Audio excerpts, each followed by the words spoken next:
I feel excited and honored to welcome Mr. Sai Sambat. Mr. Sai Sambat is a servant of the divine with an unwavering commitment to the experiencing wholeness in oneself and others.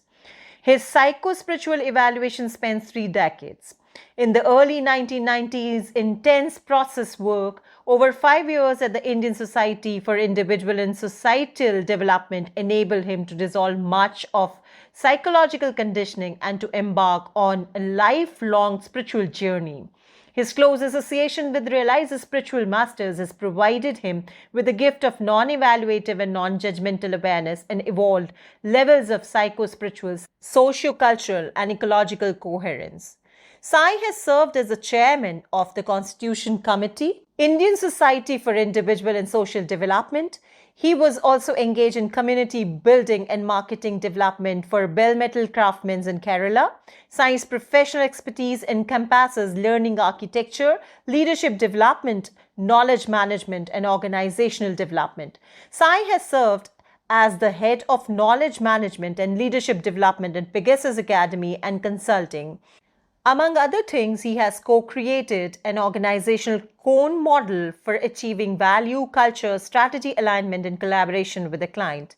He has also developed a robust framework for the assessment and alignment of organizational values. As a leadership development and organizational effectiveness consultant, Sai enables people and organizations to discover innate potential and leverage it towards greater efficacy excellence in results. He is a graduate in production engineering from NIT Tiruchirappalli and has a master's in HRM and OD from XLRI Jamshedpur. Currently, Sai Sambat serves as a co-founder of Institute of Indic Wisdom. He also serves as a founding member of United Council for Ancient Wisdom. So, ladies and gentlemen, please put your hands together to welcome Mr. Sai Sambat. So I'm just going to present just one framework with two case studies of the same framework. So this is the Ashtalakshmi framework, which I'm going to share. This was shared 2 years ago also, but very succinctly. But since then we have progressed a lot.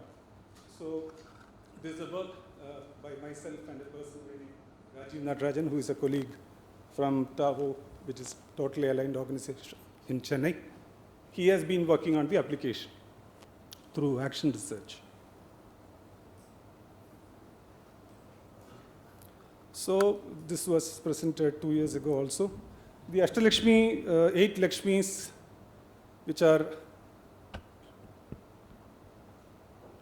the Adi Lakshmi, the Dhanya Lakshmi, Dhairya Lakshmi, Gaja Lakshmi, Santana Lakshmi, Vidya Lakshmi, Vijay Lakshmi, and Dhana Lakshmi. They can be mapped to these wealth dimensions: primary wealth, agriculture wealth, inner or psychological wealth, animal wealth. As you can see in the third column, they have been mapped to the Sustainable Development Goals of the United Nations. Now, if you go on to the other 4, they are,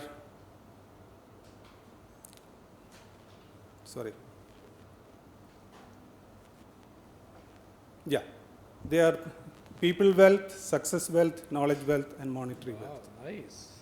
These have been mapped to the 17 Sustainable Development Goals, but that's not. So at the governance level of a corporation, Ashtalakshmi is directly applicable. In fact, I have been a bit charitable for SDG because I mapped one of that to Dhairya Lakshmi, because none of the SDGs mapped to Dhairya Lakshmi. So in fact, there is a Netherlands-based setup called working on inner development goals. So they're trying to bridge the gap. So this is about governance level at the corporate level. And if you take it to the within the organization and look at leadership and organizational implications, we have Adi Lakshmi, which can be mapped to how do we use meaning and purpose as sources of spiritual energy within the organization, nutrition and nourishment, as well as its derivative benefits like engagement and wellness. Dhairya Lakshmi, entrepreneurship, risk-taking, leading with courage, resilience, and patience. If you look at it, courage, resilience, and patience is what makes the difference. We have some startup people sitting here. They will be able to vouch for that. And Gaja Lakshmi is all about biodiversity and eco-sensitivity.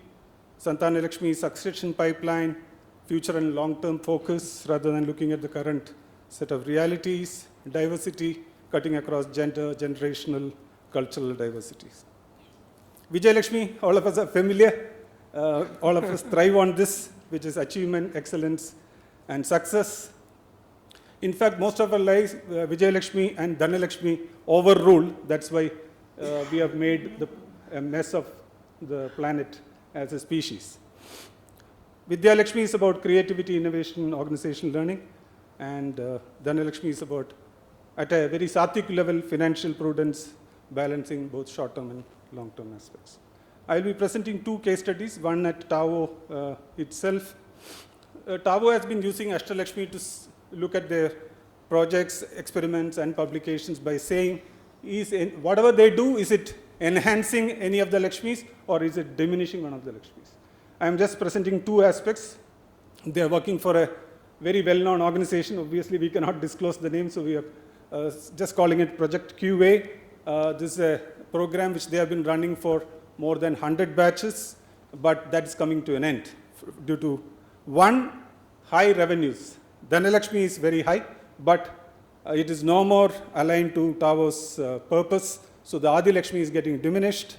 Idea of success has shifted in TAVO, so Vijayalakshmi is getting diminished. So they are looking at gradually phasing it out. You cannot just say, just throw away the Dhanalakshmi and you cannot sustain, so they will be gradually phasing it out. Now, if you look at Project Karmayogi, tomorrow or this afternoon, Professor Balu will be here. In Project Karmayogi, there is a self-paced leadership program they are doing in the iGod platform. So that fulfills 4 Lakshmis for them: Adi Lakshmi, Vijayalakshmi, Vidyalakshmi, and Dhanalakshmi. But they were not focusing on Santanalakshmi, so they are putting a new batch of facilitators who will take the work forward. So that's how they are using. They are doing good in 4 Lakshmis, but they want to nourish the Santanalakshmi. The second case study is from Auroville, a software startup from Auroville. So the Ashtalakshmi framework was used to do strategizing. So while strategizing, we are calling it Dhruv. That's not the actual name of the startup. They are into software work, software development. So Dhruv's North Star was strategized using Ashtalakshmi. So the important thing is, though it's a software startup, there are members from the neighboring villages who work in this company. So when they were strategizing, they said this is the lofty way in which they wanted to go. Some of the local community people opted out into part-time role so that they can earn their living elsewhere and still contribute. So as you can see, the Dhanalakshmi aspects were used very flexibly in this case. And also Dhruv provided support to these people who are working part-time so that they can also develop. So you can see Dhanalakshmi, Vidya, Vijaya, and Adi Lakshmis have been balanced as a way in which these members of the organization can be co-opted in their journey. Second is new product development. They have a smaller team supported and subsidized by the revenue generating part of the organization. So that is Dhairya and Vijayalakshmi being brought in by the youngsters, being supported by Dhanalakshmi and Vidyalakshmi, which is available in the enterprise. And also future talent, both in terms of interns and as well as students who are supported, whereby the Adi Lakshmi of Dhruv is catering to the development of Santanalakshmi in the new set of members who are coming in.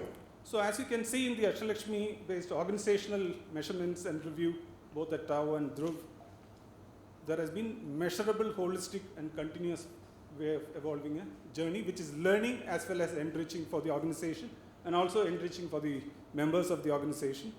And so especially you have dilemmas, profit versus, supporting people and all that. So here the dilemmas and, paradoxes are being dealt with more realistically and pragmatically by embracing this. Rest is okay, but I just wanted to say that the work has progressed far from the time I presented it 2 years ago. It was presented in Copenhagen in the Academy of Management as a professional development workshop. Well received, a lot of work is going on. In fact, our own Professor Nandram Shardaji is involved there. And we are also presenting a paper on Ashtalakshmi and Dharmic economics at the University of Oxford in the Dharma and Economic Conference in a couple of months. So Ashtalakshmi has traversed a long way. Thanks to all of you.